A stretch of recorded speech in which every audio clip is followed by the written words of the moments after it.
The library's silence wraps around Sarah Martinez like a familiar blanket as she runs her fingertips across the raised dots of a Braille edition of Jane Eyre. 28 years old, with worn sneakers and a cardigan that's seen better days, she volunteers here 3 evenings a week after her shifts at the diner. The fluorescent lights hum overhead, casting harsh shadows across the empty reading room. Most people have gone home to their families, their dinners, their comfortable lives. Sarah has these quiet moments among books that speak through touch rather than sight. Her phone buzzes against the wooden table. Another overdue notice. Rent. Always rent. She silences it without looking, knowing the number by heart. $800 behind, with penalties mounting like snowdrifts against a door she can barely open anymore.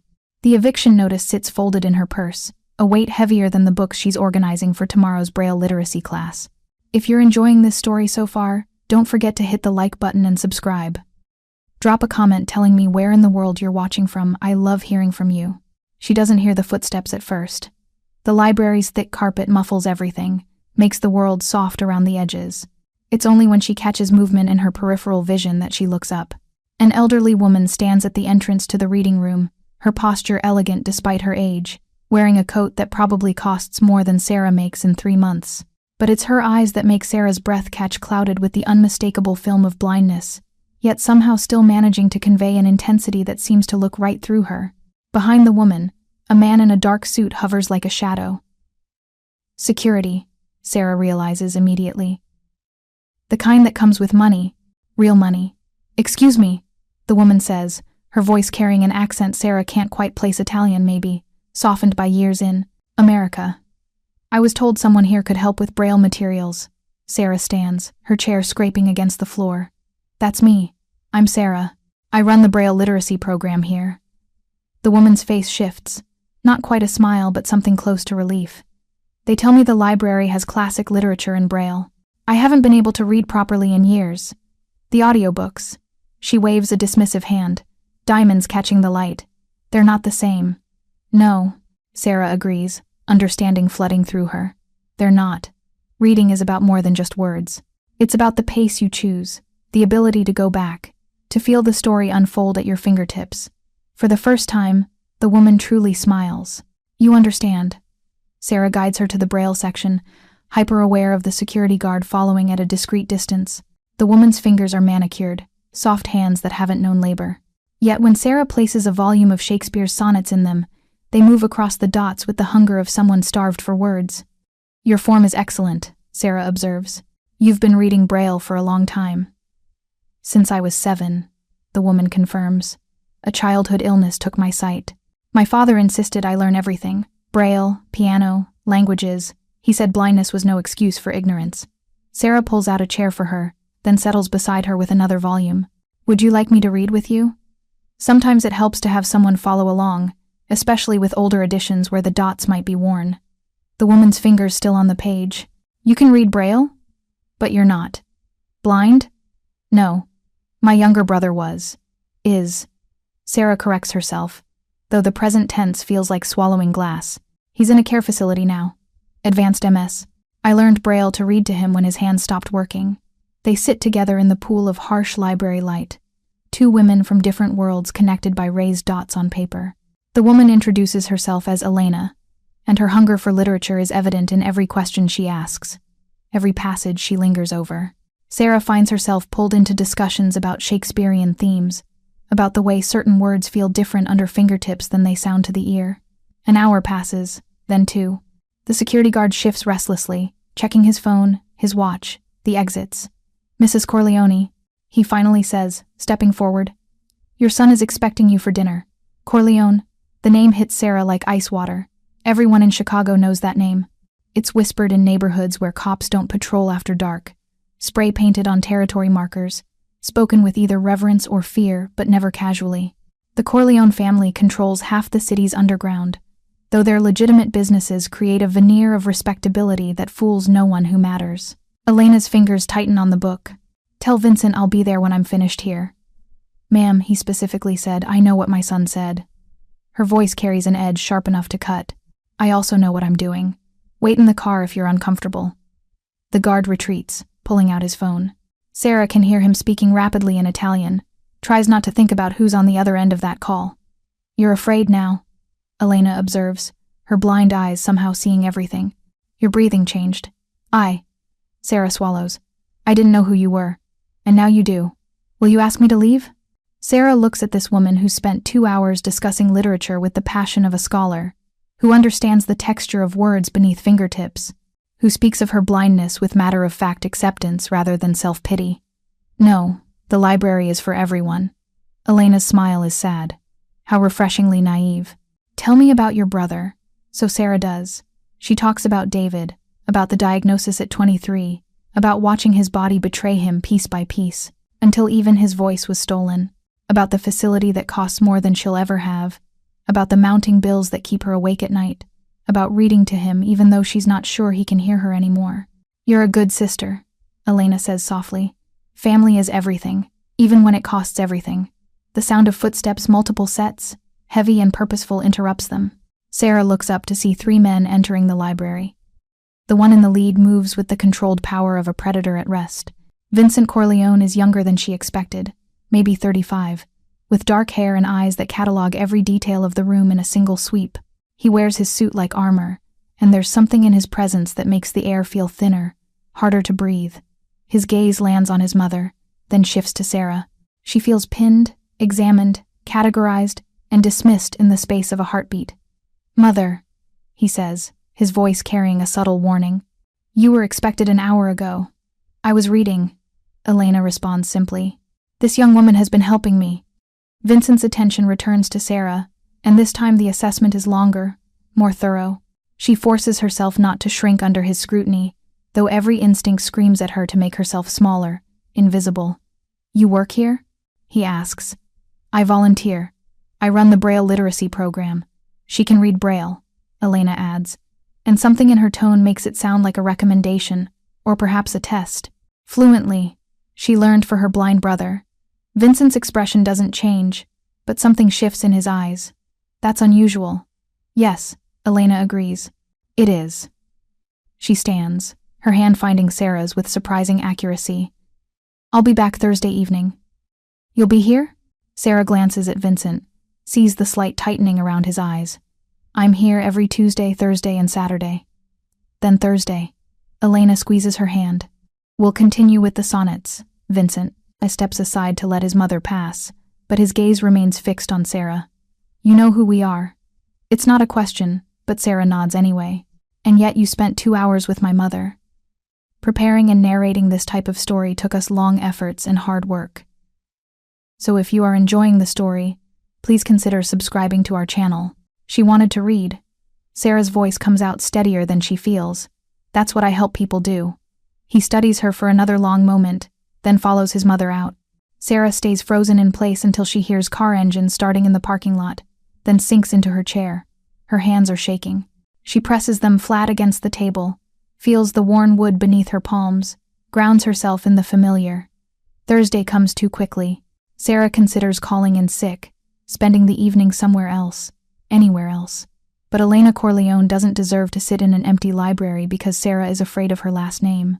So she shows up, sets out the books she's pulled, more Shakespeare, some Dickens, a new translation of Dante's Inferno she thinks Elena will appreciate. Elena arrives precisely at 7, this time with 2 guards who position themselves at strategic points in the library. She moves through the space with more confidence now, her cane tapping a rhythm against the floor. You came, she says when she reaches Sarah's table. I said I would. People say a lot of things to my family. Not all of them follow through. They read together, Elena's fingers flying across the pages while Sarah follows along in a print edition, ready to help if needed.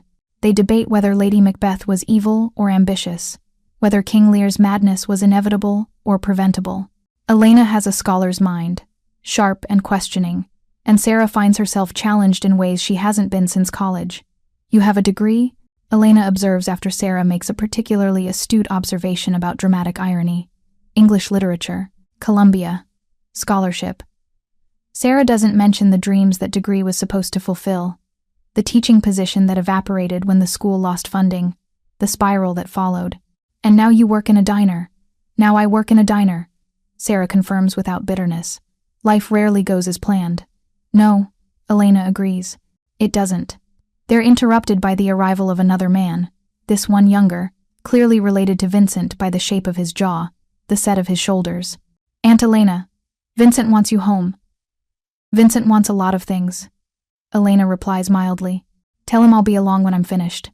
He said to bring you now." Elena's fingers still on the page. "Marco, do you see me reading? He's worried about you being out after what happened to the Torelli family." Sarah doesn't know what happened to the Torelli family, doesn't want to know, but Elena just waves a dismissive hand. "The Torellis were stupid.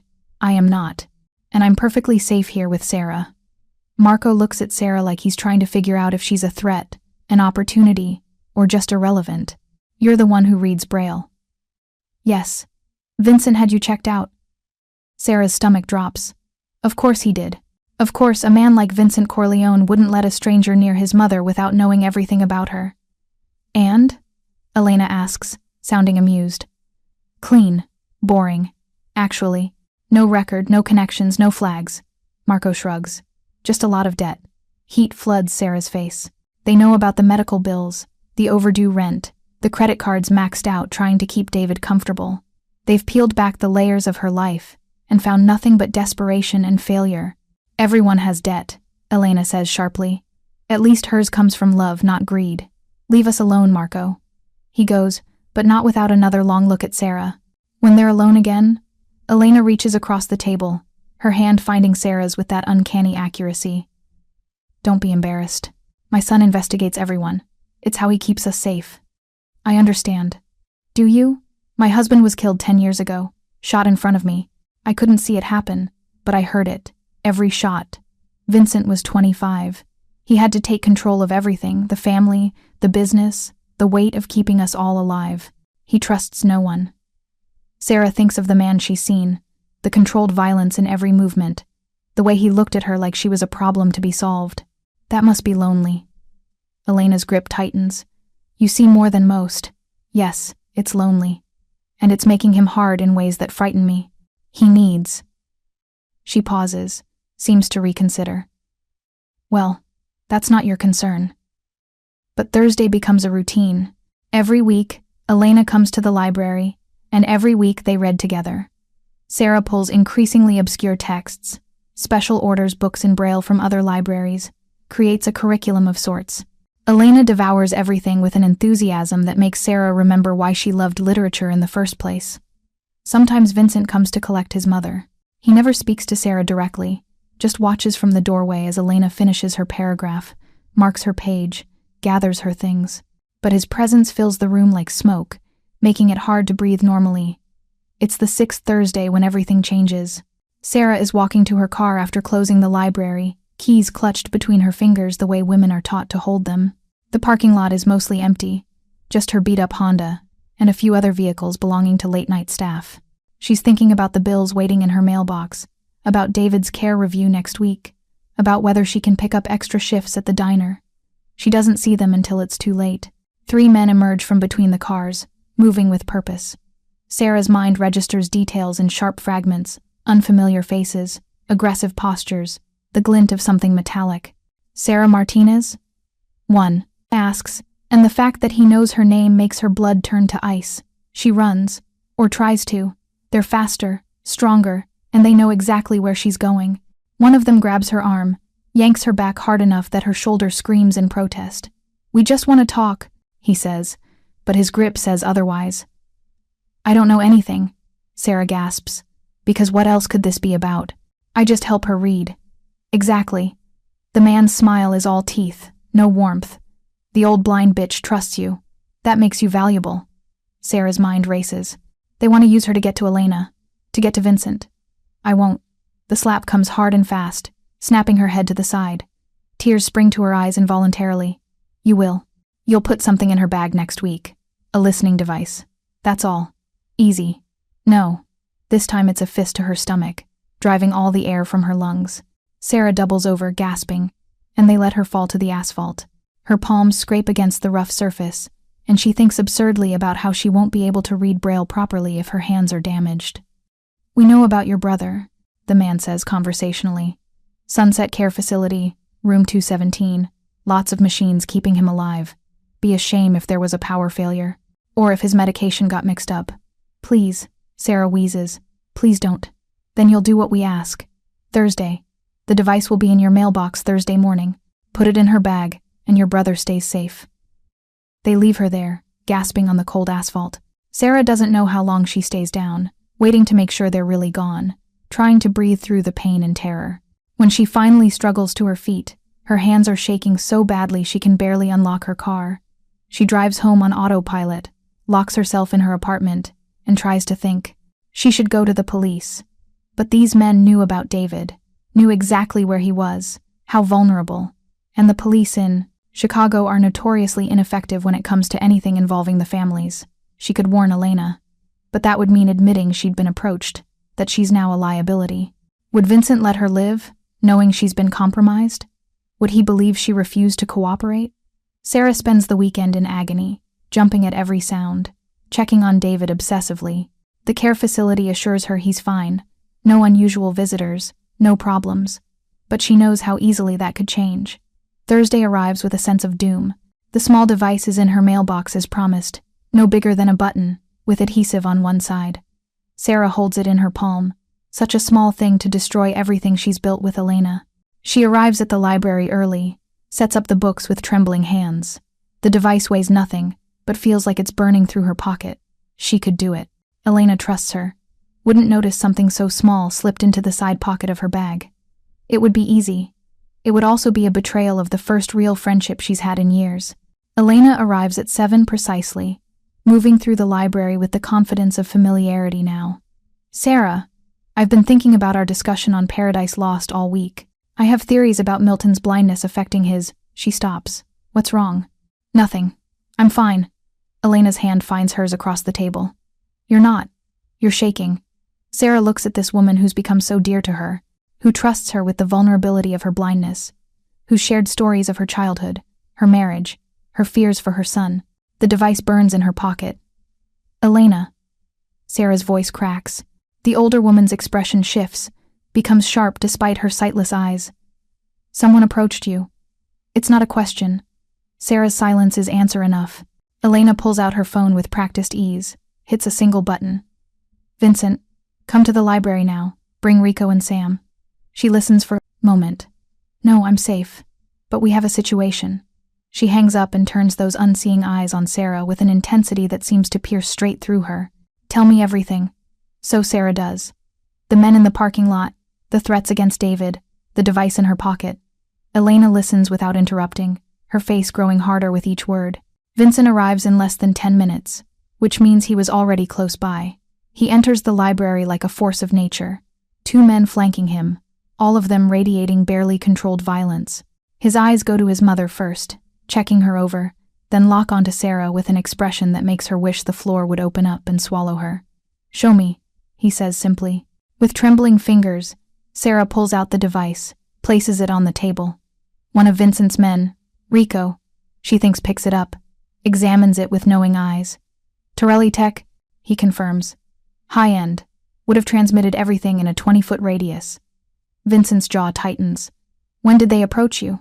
Thursday night, after I left here. And you waited until now to say something? Vincent, Elena says warningly. She was going to plant it, Mother. If you hadn't noticed, she was never going to plant it. Elena's voice carries absolute certainty. Were you, Sarah? Sarah meets Vincent's dangerous gaze. I don't know. They threatened my brother. He's all I have. David Martinez, Vincent says, and of course he knows David's name. Sunset Care Facility. Progressive MS, Stage 4. You've done your research. I do my research on everyone who comes near my mother. You have $137,000 in medical debt. Your rent is 3 months overdue. You work 60-hour weeks between the diner and here. Your brother is the only family you have left. He rattles off the facts of her life like bullet points in a report. The Torellis knew exactly where to apply pressure. I would never hurt Elena, Sarah says quietly. She's the only good thing in my week.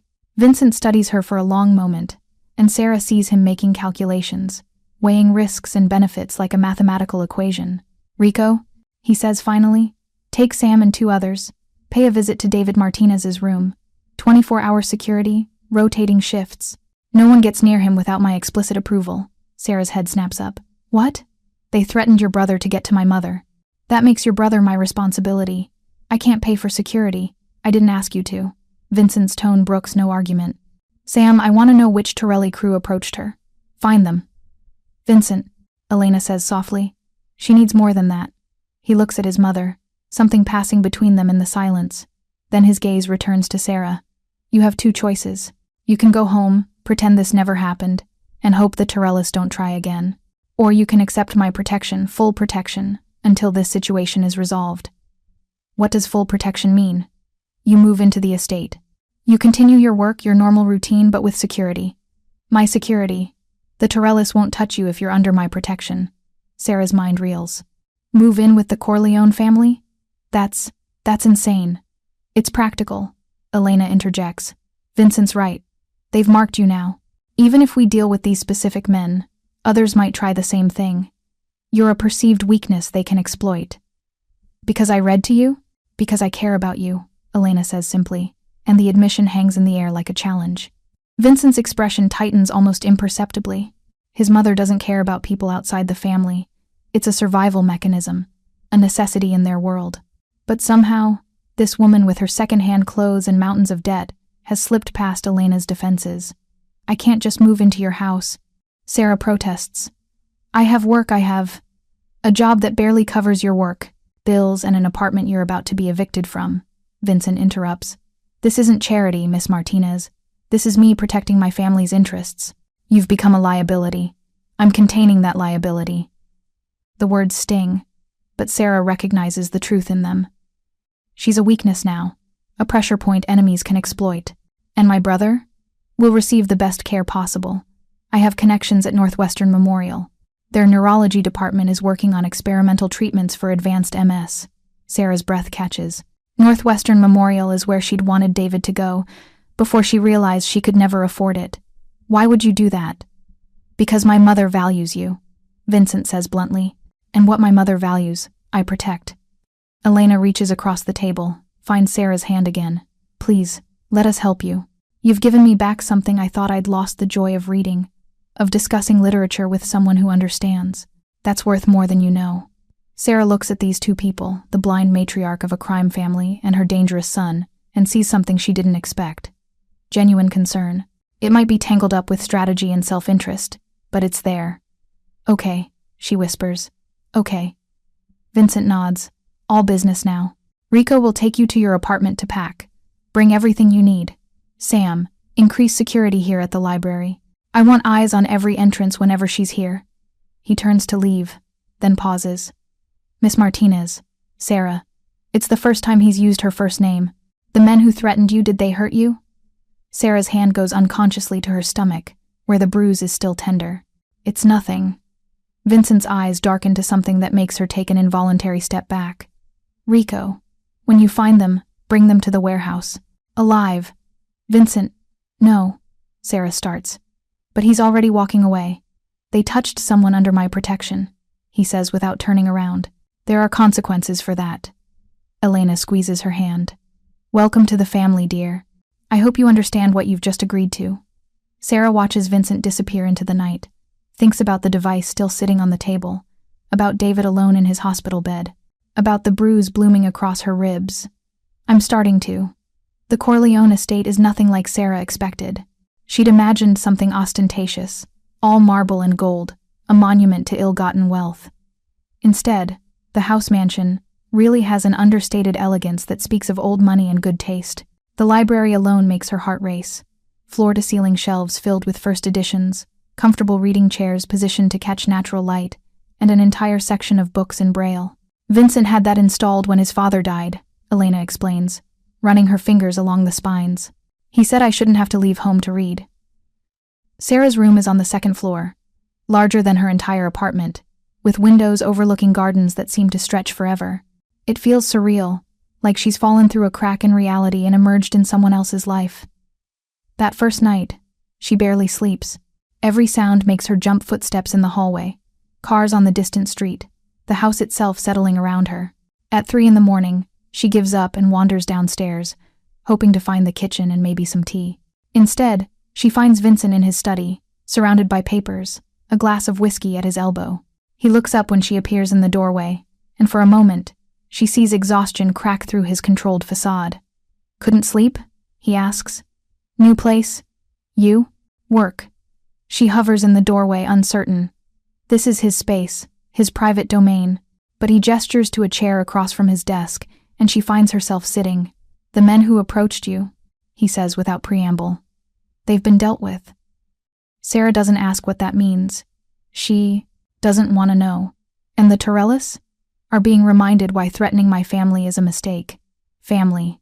He's included her in that category, at least strategically. Sarah doesn't know how to feel about that. "I visited your brother today," Vincent continues, and Sarah's head snaps up. "The security is in place. I also spoke with Dr. Reeves at Northwestern. He's willing to consult on David's case." Thank you." Vincent waves off her gratitude. "My mother cares about you.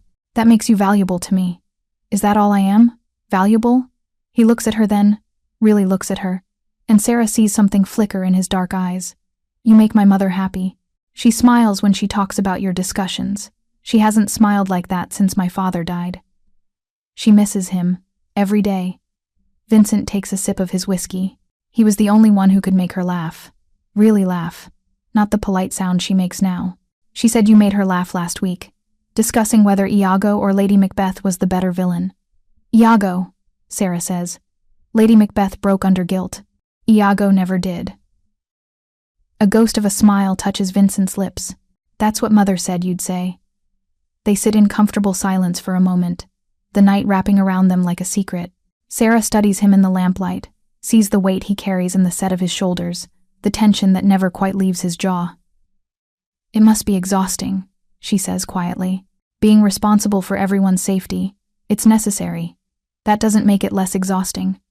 He looks at her with something like surprise, as if no one has ever acknowledged the toll his life takes. "No, it doesn't." The days develop a rhythm Sarah didn't expect. Mornings at the diner, Vincent insisted she keep her job, said routine was important. Normalcy was its own form of protection. Rico drives her, waits in a corner booth drinking coffee and reading the newspaper like any other customer. The other waitresses whisper about him, speculate about whether he's her boyfriend, but Sarah can't bring herself to correct them. The truth is more unbelievable than any fiction they could invent.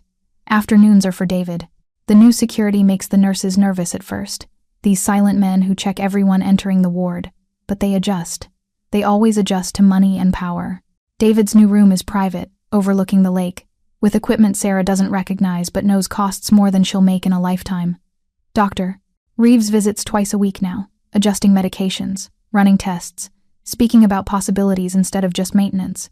David can't speak anymore, but Sarah swears she sees something in his eyes when she reads to him the same Braille books she shares with Elena, her fingers tracing the dots as she speaks the words aloud. Sometimes she catches one of the security guards watching, these hardened men who've probably done terrible things, and there's something soft in their expressions. Everyone has someone they love.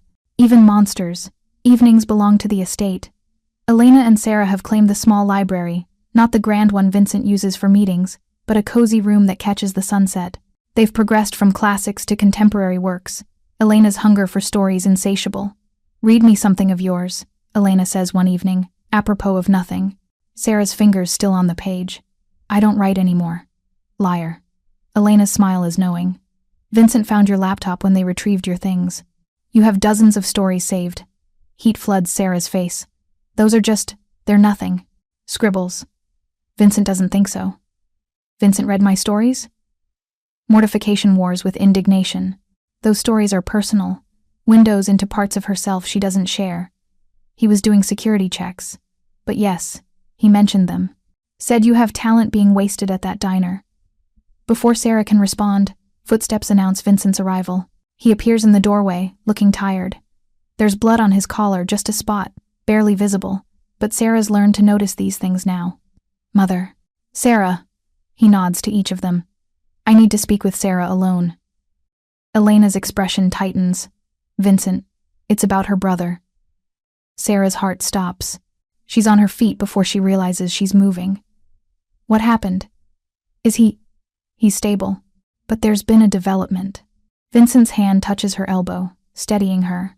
It's the first time he's voluntarily touched her, and the contact burns through her sleeve. "Come with me." He leads her to his study, closes the door. There's a folder on his desk, medical charts visible at the edges. Dr. Reeves has identified a potential treatment, Vincent begins without preamble. Experimental, not FDA approved yet, but showing promise in European trials. Hope crashes through Sarah like a physical force. Treatment, not just management. Potential partial reversal of symptoms, not a cure but possible improvement. Restored speech, some motor function. Vincent pushes the folder toward her. The trial is in Switzerland. 6 months minimum, possibly a year. Sarah's hands shake as she opens the folder, sees numbers that make her vision blur. I can. She looks up at him, this dangerous man who's inserted himself into her life, who reads her private stories and puts security on her brother and offers impossible hope like it's nothing. Why? You know why? Because I make your mother happy. Yes. He moves around the desk, closer than he's ever stood before. She can smell his cologne, something expensive and subtly spiced, mixed with gunpowder and smoke. And because you're under my protection, what's mine I take care of.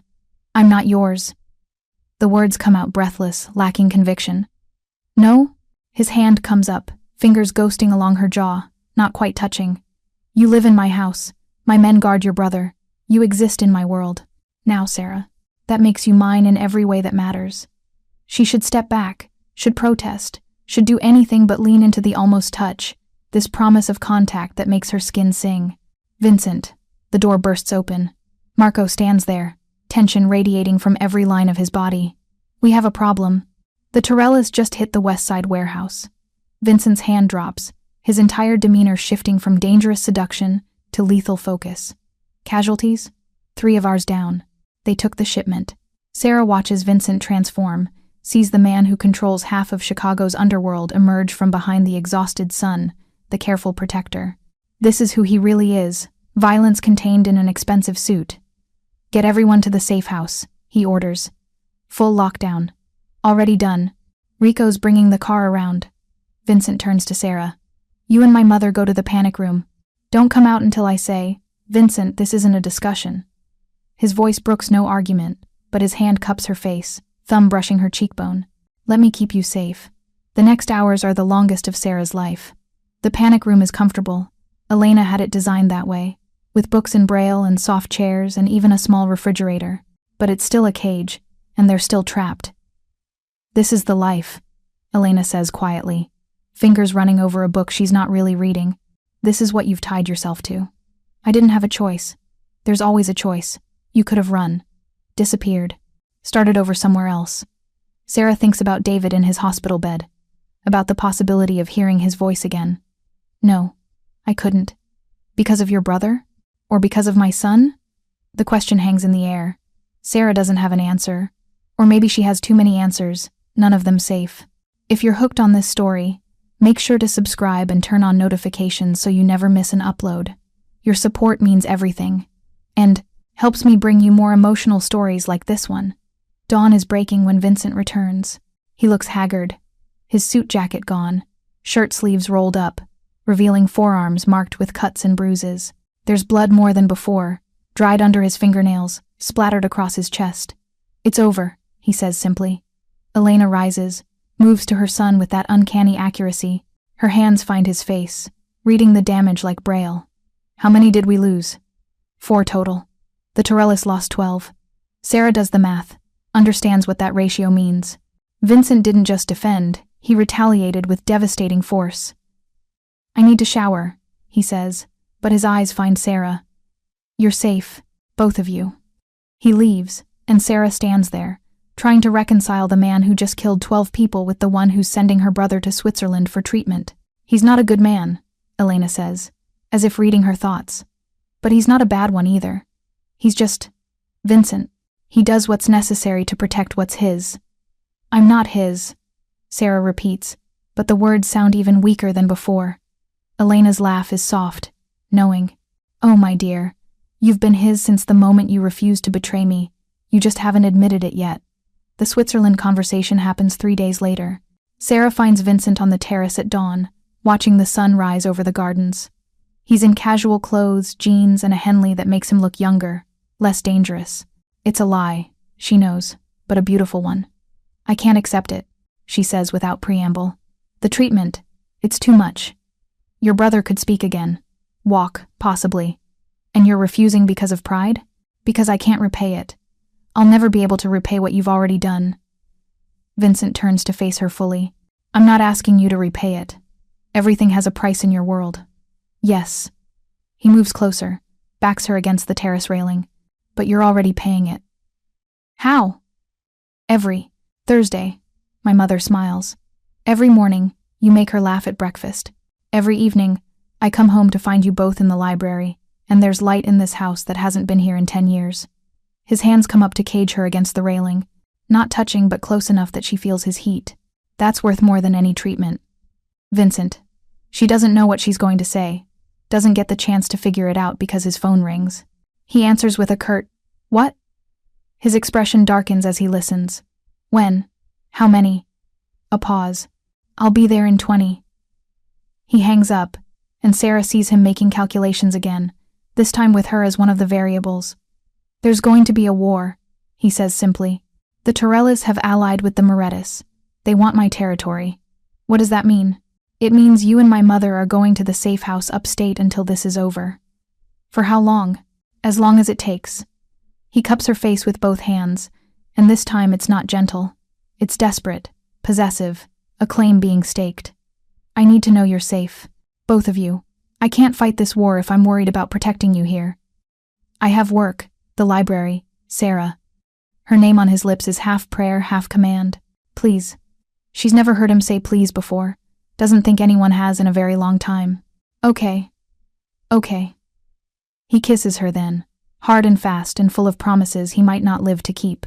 It tastes like gunpowder and possibility, like violence and tenderness twisted together into something that shouldn't exist but does. When he pulls away, Sarah's knees are weak, her hands fisted in his shirt. Come back, she whispers against his mouth. Always. The safe house is a fortress disguised as a country estate, 2 hours north of the city.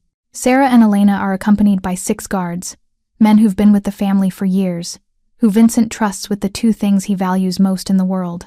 The first week is almost peaceful. Sarah reads to Elena, works on her own writing, tries not to think about what's happening in Chicago. The guards are tight-lipped, but she catches fragments, territories changing hands, bodies in the river, federal agents sniffing around the edges of the war. It's the 8th night when everything goes wrong. Sarah wakes to gunfire. Not distant, not muffled, immediate, and devastating. She rolls out of bed, stays low like Rico taught her, crawls to Elena's room. The older woman is already up, dressed, her face calm despite the chaos outside. They found us, Elena says simply. More gunfire, shouts. A scream cut short. The panic room, Sarah starts, is on the 1st floor. We'd never make it. Elena moves to her closet with purpose, presses something Sarah can't see. A panel slides open, revealing a narrow staircase. Vincent's paranoia. A escape route he didn't tell his security about, in case they were compromised. They descend in darkness, Elena leading with confidence, born of memorization. The passage opens into the garage, where a nondescript sedan waits. Can you drive? Elena asks. Yes, but... Then drive. The keys are in the ignition. Sarah starts the car as the garage door opens automatically, and they're moving before she can second guess. Behind them, the house erupts in flames. Oh God, the guards are doing their job, Elena says firmly. Drive, Sarah. There's a phone in the glove compartment. Call Vincent. Sarah drives with one hand, fumbles for the phone with the other. Vincent answers on the first ring. Mother? It's Sarah. They found us. The house is on fire. We're in a car. I don't know where we're going. Are you hurt? Either of you? No. There's a GPS in the phone. I can see you. She hears rapid conversation in Italian, orders being barked. Take Route 47 north for 10 miles, then exit at Riverside. There's a motel there, paid in cash, under the name Matthews, room 12. I'll be there in an hour. Vincent, the guards, I know. Drive, Sarah. Keep my mother safe. The motel is exactly the kind of place that doesn't ask questions. Sarah helps Elena into the room, locks the door, pushes a chair against it even though she knows it won't stop anyone determined to get in. They sit on one of the beds, holding hands, waiting. Vincent arrives in 43 minutes, Sarah knows because she counted every second. He's covered in blood again, so much blood, but he goes to his mother first, checks her over with gentle hands. "I'm fine," Elena assures him. "Sarah got us out." His eyes shift to Sarah then, and she sees something raw there, something that makes her chest tight. "You saved her." "She saved us both. She knew about the escape route." Vincent crosses to Sarah in 2 strides, pulls her against him hard enough to drive the air from her lungs. She can feel him shaking. This man who kills without hesitation, who commands an army of violent men, is shaking because she's safe. "The guards?" she asks against his chest. 4 survived. They held them off long enough for you to escape. 4 out of 6. 2 more men dead because of her, because she's a weakness enemies can exploit.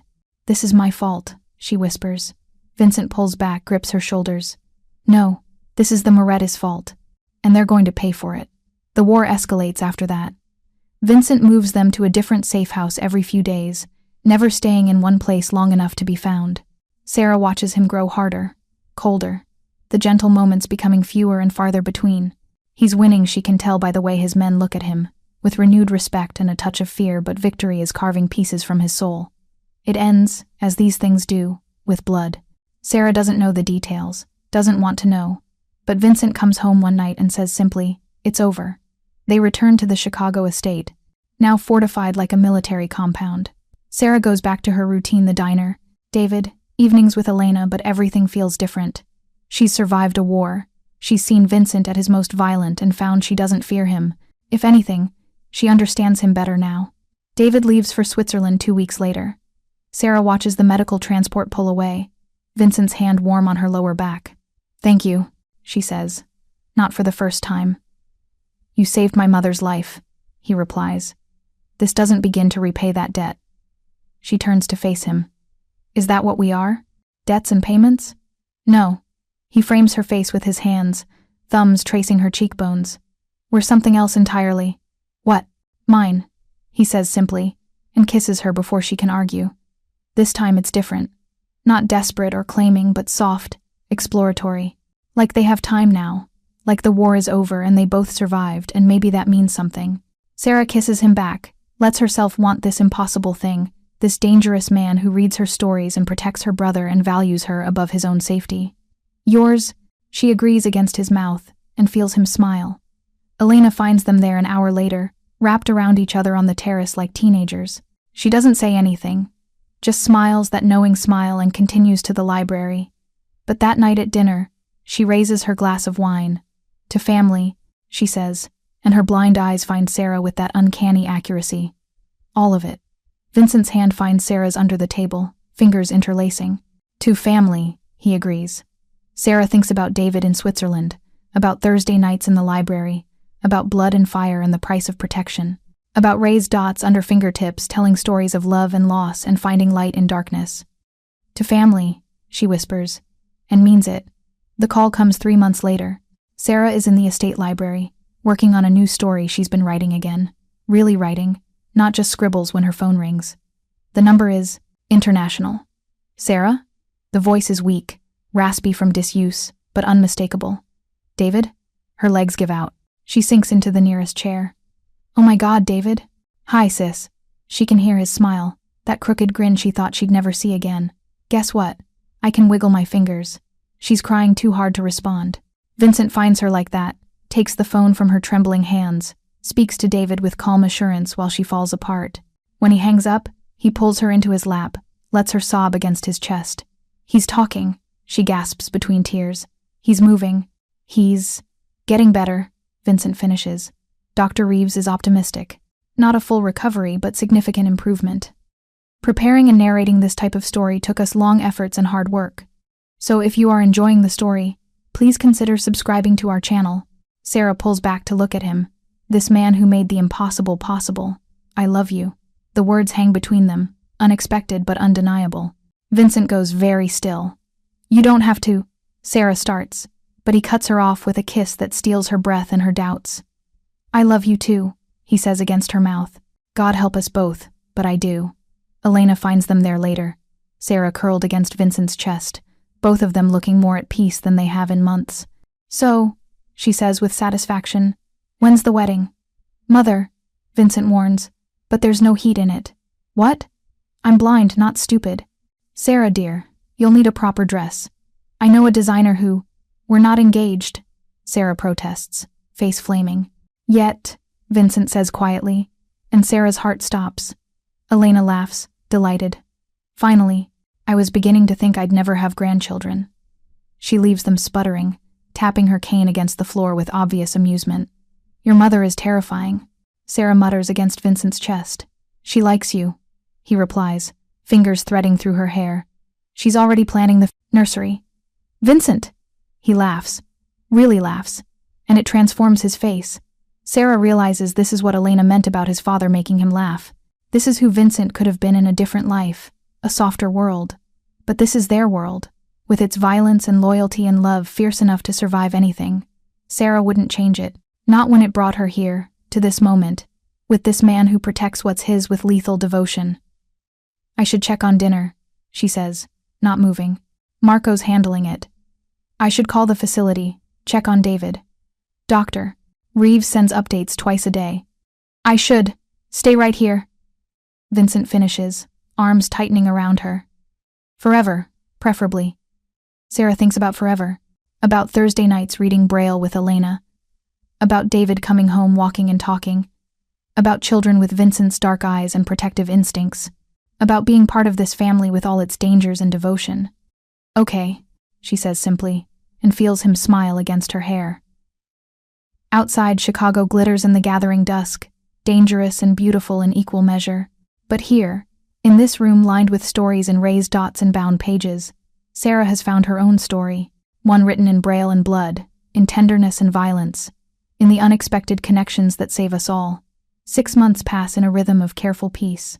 David's progress reports from Switzerland grow more encouraging with each call.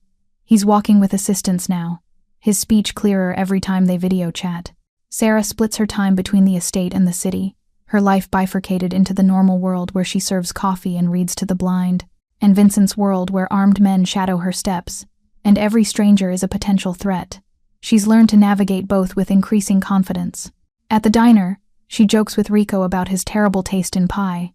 At the estate, she mediates disputes between Vincent and Elena with the ease of someone who belongs there.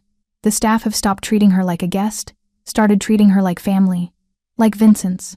They haven't talked about marriage again, but the promise hangs between them, inevitable as gravity.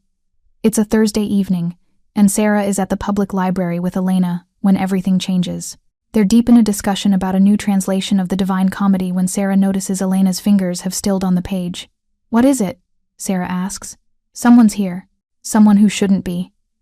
Sarah's learned to trust Elena's heightened senses, the way she can identify people by their footsteps, their breathing patterns.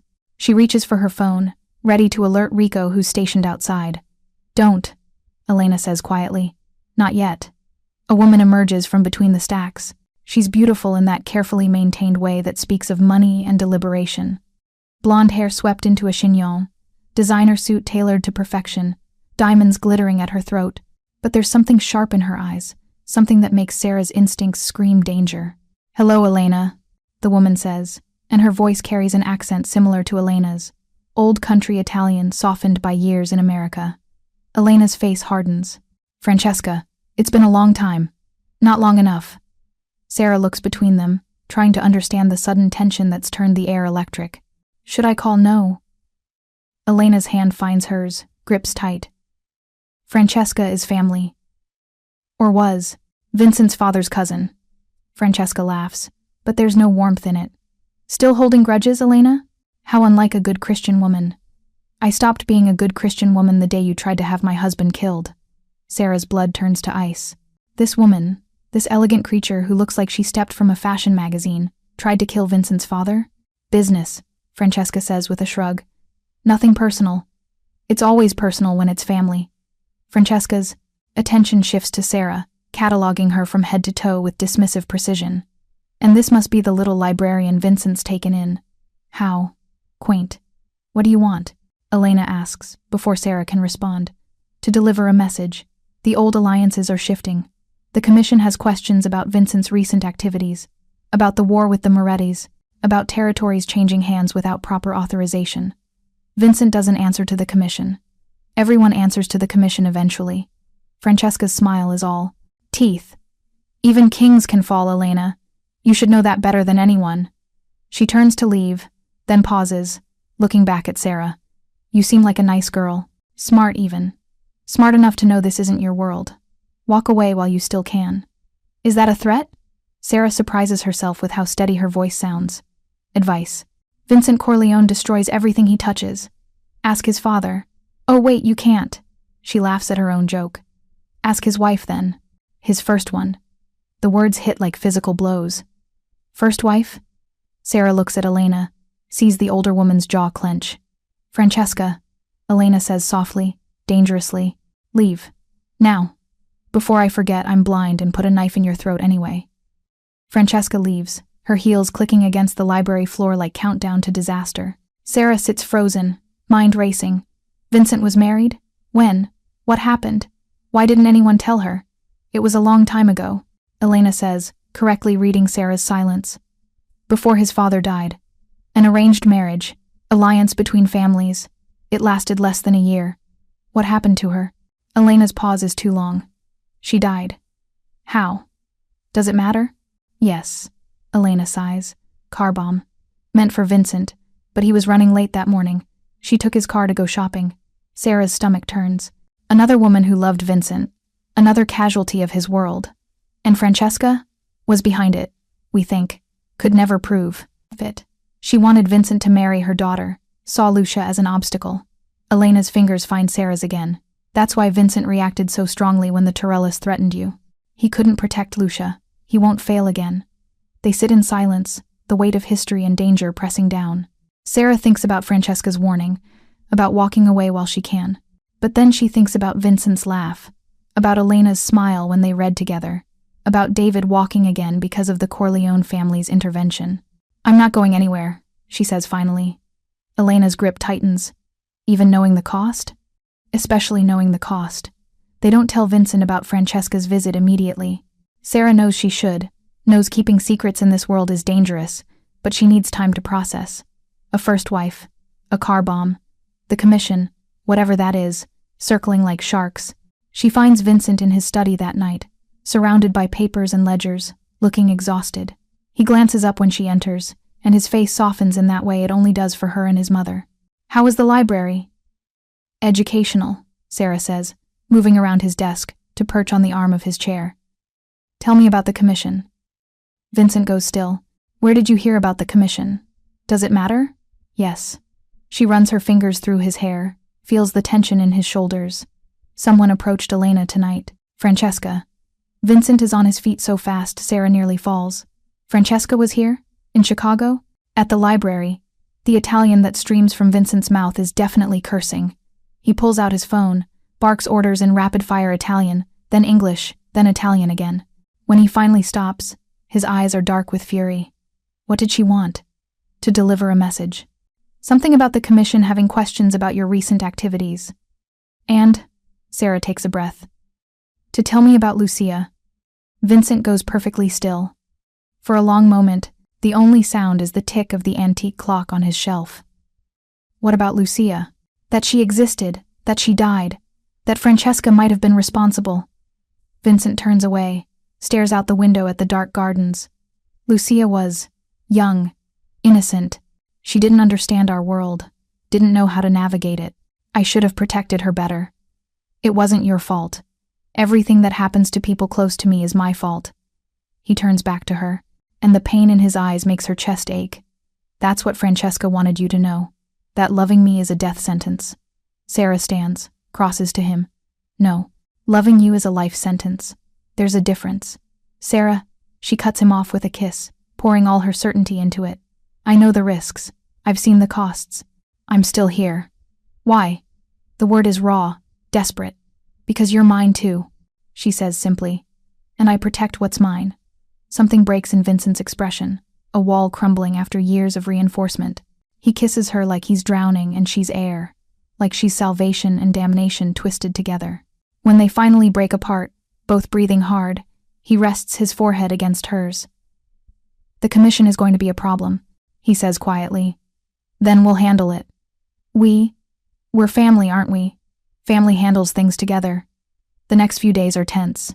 Vincent doubles security, brings in men from other cities, fortifies the estate like they're preparing for siege.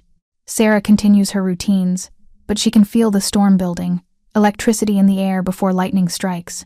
It comes on a Sunday. Sarah is in the kitchen, helping prepare dinner. Elena insists on Sunday dinners, says tradition is what separates them from animals when Marco bursts in. They're here. Vincent appears from nowhere, already armed. How many? Full commission convoy. They're at the gates. Let them in. Show them to the formal dining room. Vincent turns to Sarah and Elena. Both of you, upstairs. Lock the door. Don't come out until… Absolutely not. Elena interrupts. If the commission is here, I'm facing them as matriarch of this family. Mother, and Sarah stays too, Elena continues. They need to see she's under full family protection. Vincent looks like he wants to argue, but there's no time. Car doors are slamming outside, footsteps approaching. He pulls Sarah aside, presses a small pistol into her hand. You know how to use this? Rico taught me. Good. If things go bad, get my mother out. There's a car in the garage, keys in the ignition, cash and passports in the glove compartment. Vincent, promise me. I promise. The commission enters like they own the place, 5 old men in expensive suits, flanked by enough muscle to start a small war. Sarah recognizes the type now, can read the danger in their casual confidence. These are the men who control everything, who treat cities like chessboards and families like pieces to be moved or removed. The one in the center, silver-haired with eyes like a winter sky, speaks first. Vincent Corleone, you've been busy. Don Castellano. Vincent's voice is carefully neutral. To what do I owe the honor? The honor? Castellano laughs, cold and sharp. Boy, you've started a war without commission approval, eliminated 2 major players without consultation, and restructured territories that have been stable for decades. You owe us more than honor. You owe us answers. The Morettis attacked first. The Torellis allied with them. I defended my family. You eliminated them. There's a difference between defense and annihilation. Vincent doesn't flinch. They threatened my mother. My woman. There's no difference when it comes to that. Castellano's gaze shifts to Sarah, and she forces herself not to shrink under his scrutiny. Ah, yes, the librarian. The one who reads to the blind. His smile is patronizing. How touching. Careful, Vincent says softly, dangerously. Or what? You'll eliminate me too? Castellano shakes his head. This is the problem, Vincent. Your father understood balance. He understood that sometimes you have to sacrifice pawns to protect the king. I'm not my father. No, you're not. Castellano pulls out a document. The commission has voted. You have 2 choices. CD 30% of your territory to be redistributed among the other families, pay a tribute of $50 million, and accept commission oversight of all major operations for the next 5 years. The room goes silent. Sarah can hear her own heartbeat, too fast, too loud. Or, Vincent asks. Or we declare you rogue. Every family will be obligated to move against you. You'll be hunted, your assets seized, your protection void. Castellano's smile is cold. Your mother and woman will be considered acceptable casualties. Sarah sees Vincent's hand move toward his gun, sees Marco and the other men tense. This is it, she thinks. This is how it ends. In blood and bullets in a dining room that's seen too much death already. I need time to consider, Vincent says finally. You have 24 hours. Castellano stands, his men moving with him. Choose wisely, Vincent. Your father would. They leave, and the silence they leave behind is deafening. 30%, Marco says finally. That's everything we gained in the war. They're giving it right back to our enemy's allies. And 50 million, someone else mutters. The oversight is the real poison, Vincent says quietly. They'd control everything. Every decision, every move. We'd be puppets. So we fight? Marco asks. Vincent looks at his mother, at Sarah. If we fight, we lose. The commission has resources we can't match. They'll crush us. So we run? Sarah asks. Where? They have reach everywhere. Elena stands, her cane tapping against the floor. There's a third option. Everyone turns to her. Francesca, she says simply. She's behind this. She's always wanted our territory, our power. She's using the commission to get it. Even if that's true, it is true. And if we can prove she orchestrated the war, that she pushed the Morettis and Torellis to attack us, the commission will have to reconsider. Vincent shakes his head. We'd need evidence. Real evidence. Then we get it, Sarah says, surprising herself. We have 24 hours. Vincent looks at her like she's lost her mind. You want to investigate Francesca Torino? She's dangerous, Sarah. She's killed for less than someone looking at her wrong. She also thinks I'm weak, harmless, a librarian who doesn't belong in your world. Sarah meets his gaze steadily. Let me use that. Absolutely not. Vincent, Elena says quietly. It might work. I said no. Sarah stands, faces him. You don't get to make that choice for me. I'm not Lucia. I know exactly what world I'm in, and I choose to fight for it. For us. They stare at each other, wills clashing. Finally, Vincent looks away. What did you have in mind? The plan is simple, which makes it dangerous. Simple plans have fewer places to hide when things go wrong. Sarah will approach Francesca, play the scared girlfriend looking for a way out. Francesca already planted that seed with her warning at the library. Sarah just has to let it grow. She'll never believe it, Vincent argues. They're in his study, hours ticking by too fast. She's too smart. She'll believe it because she wants to, Sarah counters. She thinks she knows you, knows your pattern. Men like you don't change for women like me. We're temporary, disposable. Vincent flinches. You're not. I know that. You know that. But Francesca sees what she expects to see. Sarah pulls up Francesca's public persona on her laptop. Charity galas, society pages, legitimate businesses that front illegitimate empires. She has an office downtown. Public. Neutral ground. Wired. Vincent says immediately. She'll be recording everything. Good. That means she'll feel safe. Overconfident. Elena enters with Rico. The background is set. Sarah Martinez, looking into library science programs in Europe, checking her options for starting over. The digital trail will hold up to scrutiny. I hate this, Vincent mutters. I know. Sarah kisses him, quick and fierce. But it's our best shot. She goes at noon, wearing her simplest clothes, carrying a worn purse that contains a recording device so small she can't feel it. Francesca's office is in a gleaming tower downtown, all glass and chrome and modern art that costs more than most people's houses. The receptionist looks at her with barely concealed disdain. Do you have an appointment? No, but tell Miss Torino that Sarah Martinez is here. About Vincent Corleone. The change is immediate. The receptionist's eyes widen. She speaks rapidly into her phone, then stands. Right this way. Francesca's office is a shrine to power floor-to-ceiling windows overlooking the city. Italian marble, photographs with politicians and celebrities. Francesca herself sits behind a desk that belongs in a museum, looking amused. Well, the little librarian. Come to your senses? Sarah lets her hands shake not hard, given how terrified she actually is. You were right. At the library. This isn't my world. No, it's not. Francesca gestures to a chair. Sit. Tell me what changed your mind. The commission visit. Vincent's gonna fight them. I know he is. He's too proud to bend. Sarah twists her purse strap. When he fights, everyone around him dies. You said so yourself.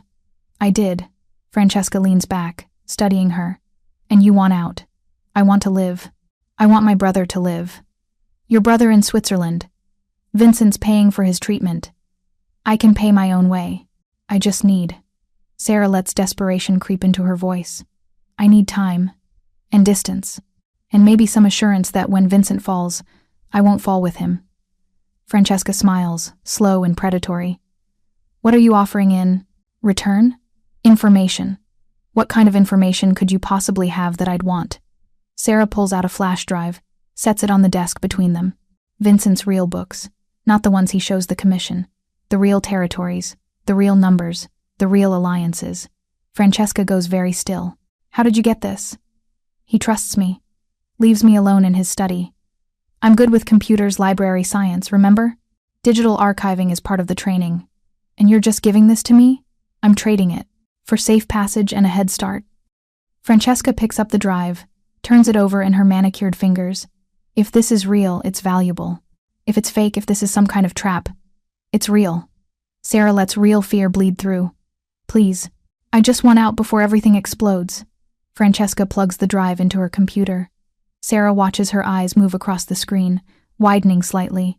Vincent and Rico had spent hours creating false documents that would look real enough to pass initial inspection, but include enough strategic lies to be dangerous if acted upon. Interesting, Francesca murmurs. Then louder, very interesting. Tell me, does Vincent know about your brother's remarkable recovery? Sarah's blood chills. What? Oh, I keep tabs on everything Vincent cares about. Your brother's doing well. Walking, talking. It would be a shame if he had a relapse. There it is. The threat, the leverage, the proof that Francesca is exactly who Elena said she was. You wouldn't. I would. I have. I will again. Francesca leans forward. But not to you, if you're smart. Here's what's going to happen. You're going to go back to Vincent's estate and act normal. When the commission acts and they will act, you're going to make sure Vincent is where I need him to be. You want me to set him up? I want you to survive, don't you? Vincent Corleone is a dead man walking. He just doesn't know it yet. The war with the Morettis? I arranged that. The commission intervention? My suggestion. Your mysterious appearance in his life? She laughs. Well, that was just lucky timing I've learned to exploit. Sarah's heart races.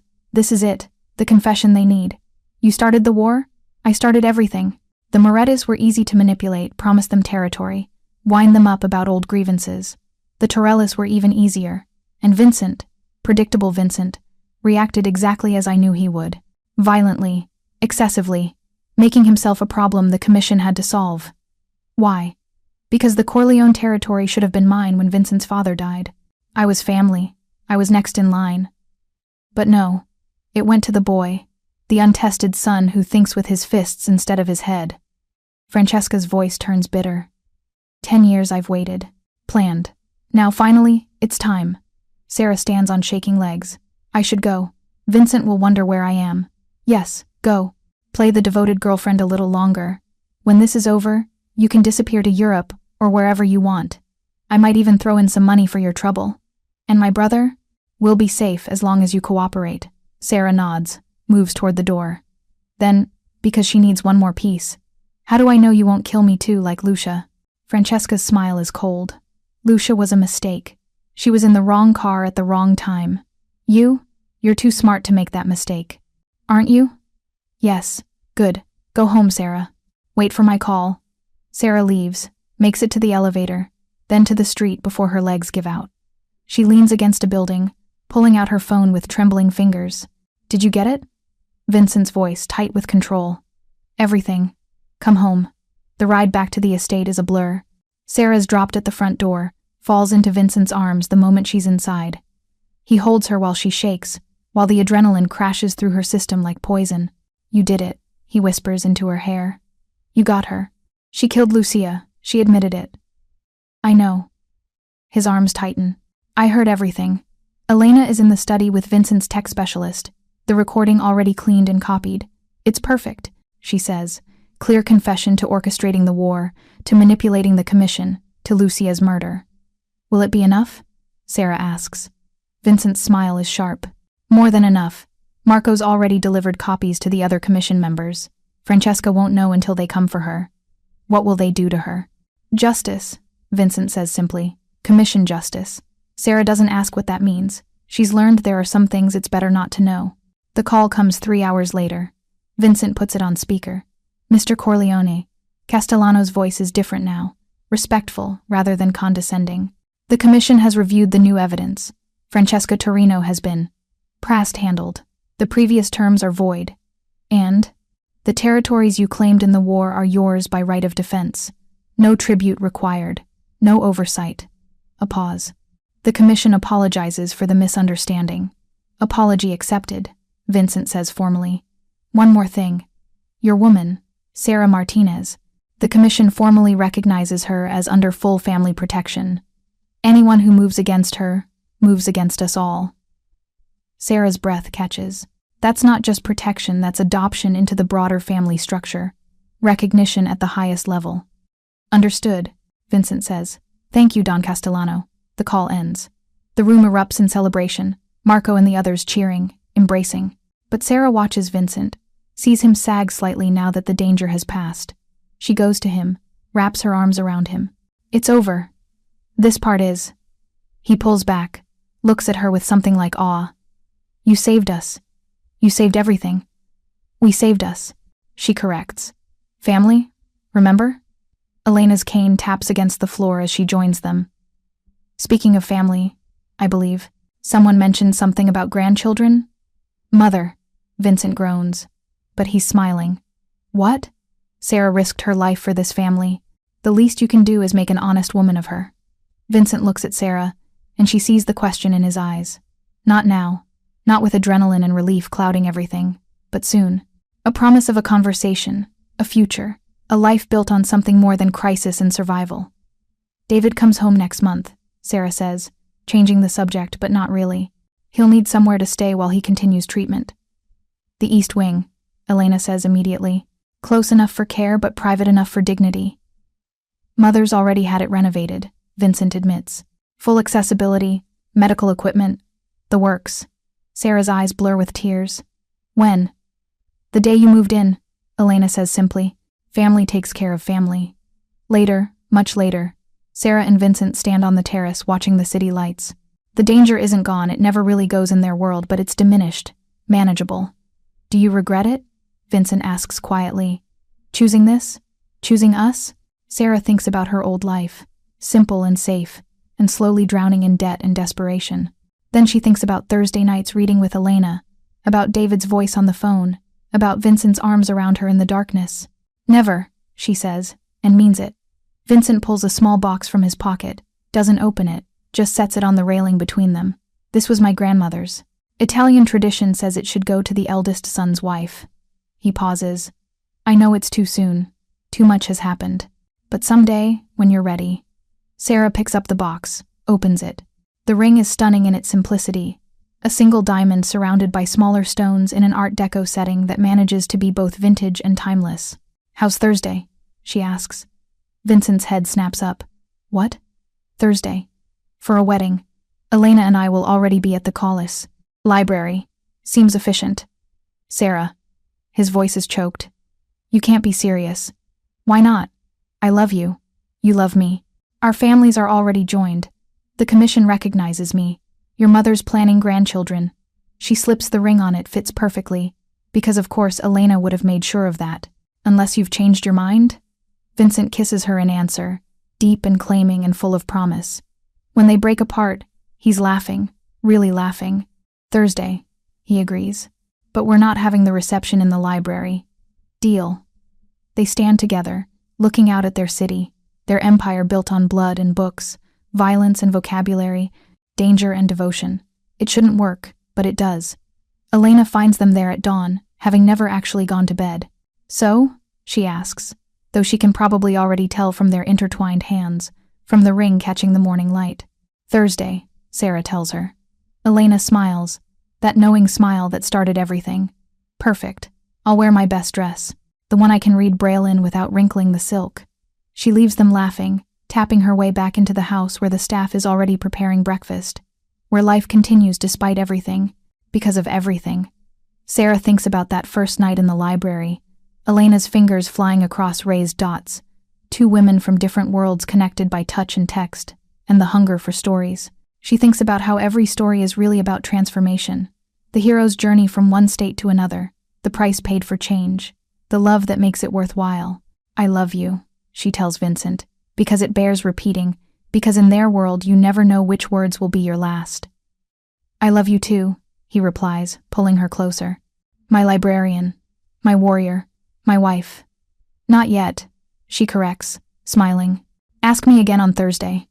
I'll ask you every Thursday for the rest of our lives. Good, Sarah says, and means it. That's exactly the kind of story I want to read. The sun rises fully, painting Chicago in shades of gold and possibility. Somewhere in Switzerland, David is learning to walk without assistance. Somewhere in the city, the commission is restructuring, adjusting to the new reality Vincent and Sarah have created.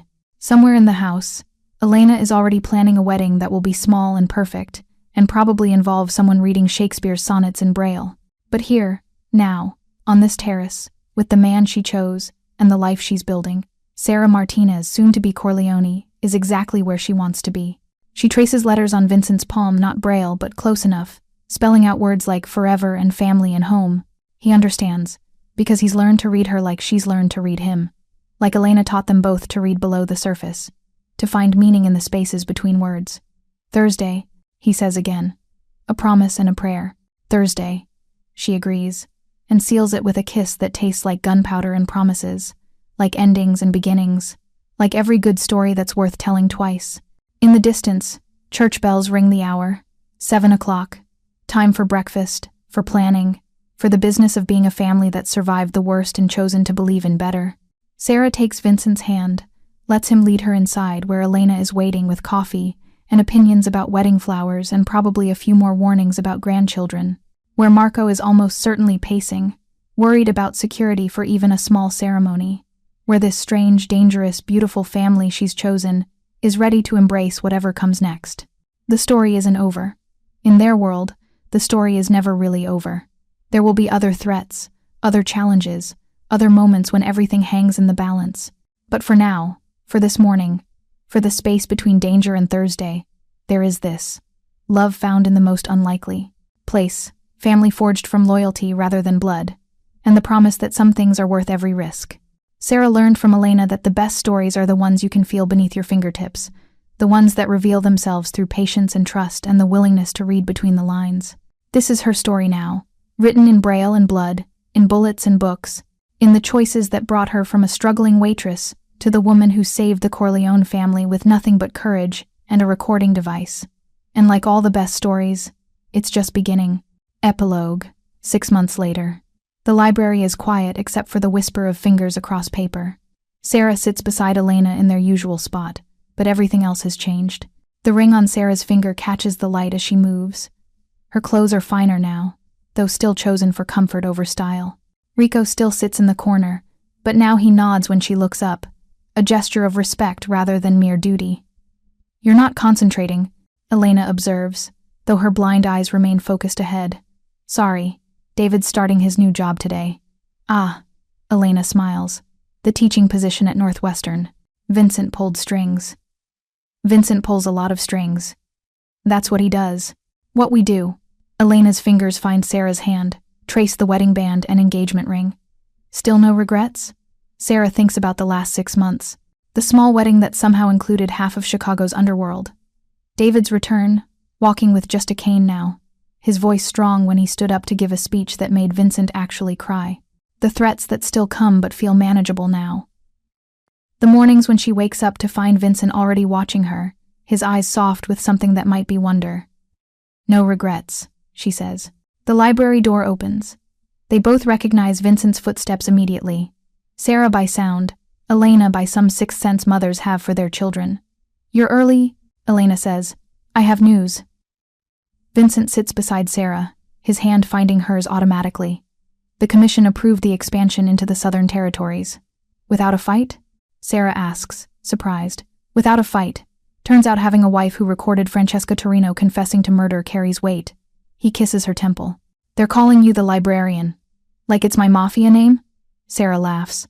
That's ridiculous. It's respect. Elena corrects. In our world, a name is everything. A new voice interrupts, young, uncertain. Excuse me? Is this the Braille literacy program? They all turn. A teenage girl stands in the doorway, backpack clutched nervously. Her eyes have the clouded look Sarah's learned to recognize. Yes, Sarah says, standing. I'm Sarah. This is Elena. We run the program together. I'm Maria. I went blind 6 months ago. Car accident. The doctor said I should learn Braille, but... The girl's voice cracks. It's hard. Yes, Elena says simply. It is hard. Everything worth doing is. Sit. Let us teach you to read with your fingers. Sarah guides Maria to a chair, pulls out the beginner's workbooks. Vincent watches from the doorway, and she sees him making those calculations again, risk versus reward, danger versus normalcy. She's safe, Sarah says quietly when she passes him to get more materials. Not everyone is a threat. In our world, sometimes a blind girl just needs to learn to read. She touches his face, feels the tension there. That's how this all started, remember? Your mother needed to read and I helped. Look where it led. Vincent looks at his mother teaching Maria the basic alphabet, her fingers patient as they guide younger ones across the dots. To everything, he says quietly. To everything, Sarah agrees. She returns to the table where Elena is explaining that Braille isn't just about reading, it's about independence, dignity, connection. Maria listens with the desperate attention of someone drowning who's just been thrown a rope. This is what Thursday nights have become, not just Sarah and Elena anymore, but a growing group of people learning to navigate darkness through touch and trust. Vincent provides security, the library provides space, and Sarah and Elena provide something harder to quantify: hope. Next week, Elena tells Maria as the session ends, "We'll start with simple sentences. By Christmas, you'll be reading novels." Really? Really? Elena's smile is warm, genuine. Sarah will tell you I'm an excellent teacher but a demanding one. After Maria leaves, they sit in comfortable silence. The library is closing, staff turning off lights in distant sections, the building settling into quiet. "She reminds me of someone," Elena says finally. "Who?" "You. That first night. Determined to help despite not knowing who I was. I knew who you were. I just didn't care." "No," Elena agrees. "You didn't. That's what made you perfect for him. For us." Vincent returns from whatever security check he was running. "Ready to go home?" Home. The word still sometimes surprises Sarah, the way it now means the estate with its gardens and guards, its Sunday dinners and family meetings where she has a voice, a vote, a value beyond what she ever imagined. "One more minute," she says, pulling out a specific book. "I want to leave this for Maria. It's a Braille edition of Jane Eyre, the same one she was reading that first night when Elena walked in and changed everything." "Full circle," Vincent observes. "The best stories always are," Elena says, standing with practiced grace. They leave together, three people who shouldn't make sense but do. In the car, Sarah sits between Vincent and Elena, feeling the weight of their protection, their love, their complicated and dangerous devotion. "David wants to come to Sunday dinner," she says. "He's bringing someone." "Someone?" Elena perks up. "A girlfriend?" "A boyfriend, actually. Another teacher. At Northwestern." "Good," Vincent says. "More family." "Your family's getting complicated," Sarah observes. "Our family," he corrects, and his hand finds hers in the darkness of the car. "Our beautifully complicated family."